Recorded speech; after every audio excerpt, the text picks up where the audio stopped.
Welcome. In this review, we're going to be examining the 2018 remake of Shadow of the Colossus. Shadow of the Colossus was originally released in 2005 for the PlayStation 2. Since then, it has had one remaster and one remake.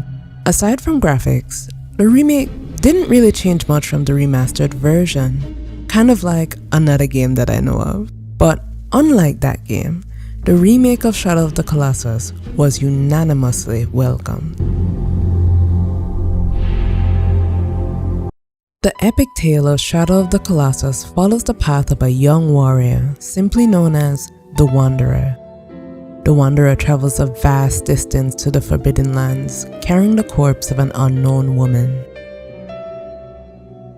As the story progresses, we learn that this woman's name is Mono, but the relationship between her and the Wanderer is unknown. In order to resurrect Mono, the Wanderer seeks the aid of a mysterious entity simply known as Dorman. Dorman entrusts him with the task of slaying 16 colossal beasts so that it can have its powers restored.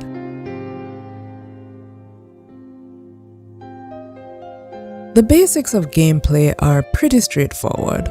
Dorman gives you a task, you go find and complete that task, you get transported back to the temple, and then you do it all over again.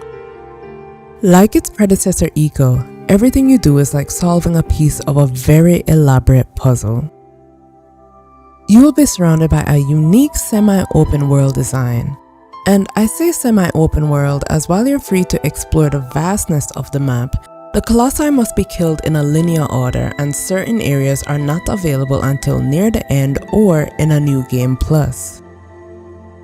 There is a map, but it's more so used for just finding your position in the world.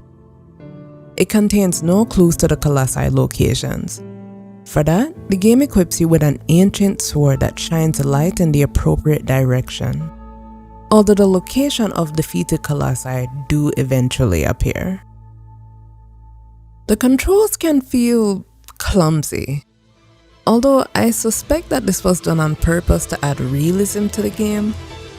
After all, the Wanderer is just a tiny human in the land of giants. I mean, he trips, loses his balance, goes unconscious, and when you're not playing as him, he sleeps until you wake him up. The biggest problem I had was with aiming.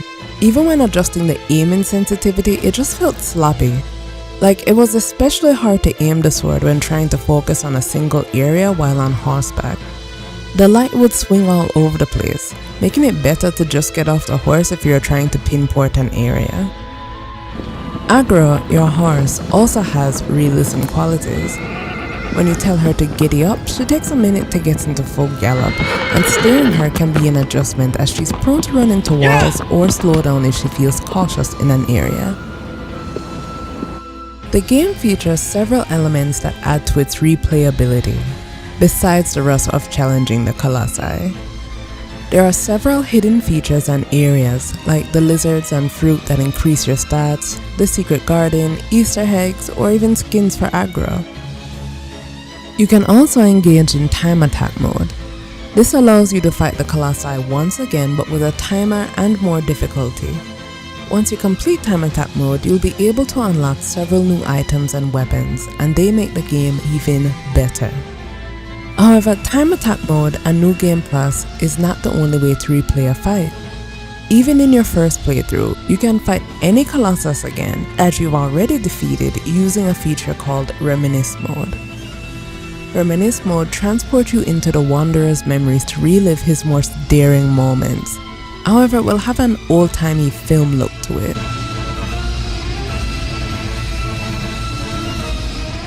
The AI in Shadow of the Colossus demonstrates the primal nature of the Colossi. They are beasts made of earth and architecture, and they behave as such. Even so, each Colossi displays its own intelligence and personality. In fact, it appears that the more beast-like a Colossus appears, the lower its intelligence is. While the more human a Colossus appears, the greater its intelligence. This is especially of note with the 16th Colossi, as it is able to maintain constant awareness of your location. Also, as the Wanderer dares to pick his massive hand, it demonstrates an almost childlike curiosity as it examines the human bug pestering it. They display emotions and various levels of aggression. Some Colossi will attack you on sight, some will wait until provoked, or are completely docile until when you attack them.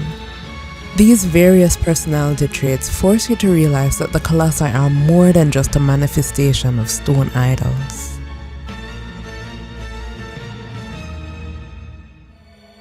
The visual design of the game is timeless. It was stunning in 2005, still stunning in 2011, and ageless in 2018.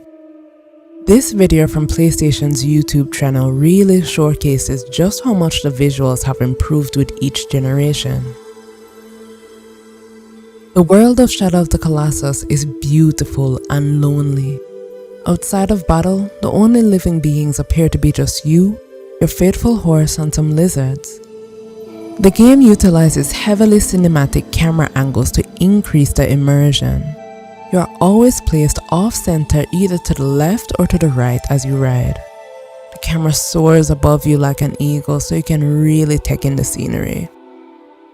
From the beginning, it is clear that the developers took great care in creating the visuals of the game. Whether it be for every strand of fur or rock of the Colossi, now seen in detail never seen before. The architecture of the Colossi are some of the most unique creature designs in gaming. It's not just the way that they tower over you that causes you to feel small, but the air of mystery that surrounds their origins and purpose. But what I liked most was the subtlety of it all. There were progressive changes in mana, Dorman, the Wanderer, and the environment throughout the game. They're very noticeable at the end of the game. And at that point it may seem sudden, but really they were gradually happening after each Colossi defeat. And it's clues like that which point to the true nature of the game, which is something that I love. Outside of battle, there is no music. Only the ambient noise of the environment keeps you company as you traverse the lands. The isolation aids in making you feel like the Wanderer is truly alone and forsaken in his crusade to restore the soul of his precious Mono. As for the Colossi, they are expressed with growls, roars, and howls of pain that bellow as they are stabbed with the ancient sword, with each defeat marked with somber music, designed to make you feel sympathy and maybe even regret at the slaying of the beast.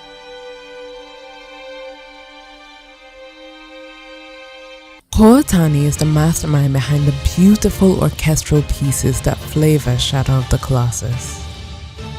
The musical score accurately reflects and plants the seeds that sprout the range of emotions that the player feels throughout their journey. You feel pursued, you feel intimidated by your task, your blood rushes and your heart pounds at the thrill of combat. Perhaps the most familiar piece is the triumphant swell that plays whenever the secret to climbing and defeating a Colossi is discovered. The player truly feels as though they are invincible as they cling with all their might and plunge their sword into the beast, only to be met with the somber vocalizations of a choir mourning a great loss. Shadow of the Colossus has definitely established itself as game of a generation.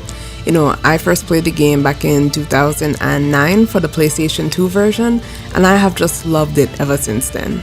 I understand that some people might not like it because of the minimalism and the repetitiveness of the game, but for many people, the thrill and the adventures of the Wanderer just have a permanent place in their heart. I wouldn't be surprised if it got remade for every console generation, especially as adaptive trigger technology improves. That way we'll be able to play and experience the game in ways like never seen before. I encourage anyone who hasn't played it to give it a shot. I mean, you might just like it as much as I do. Thanks for watching.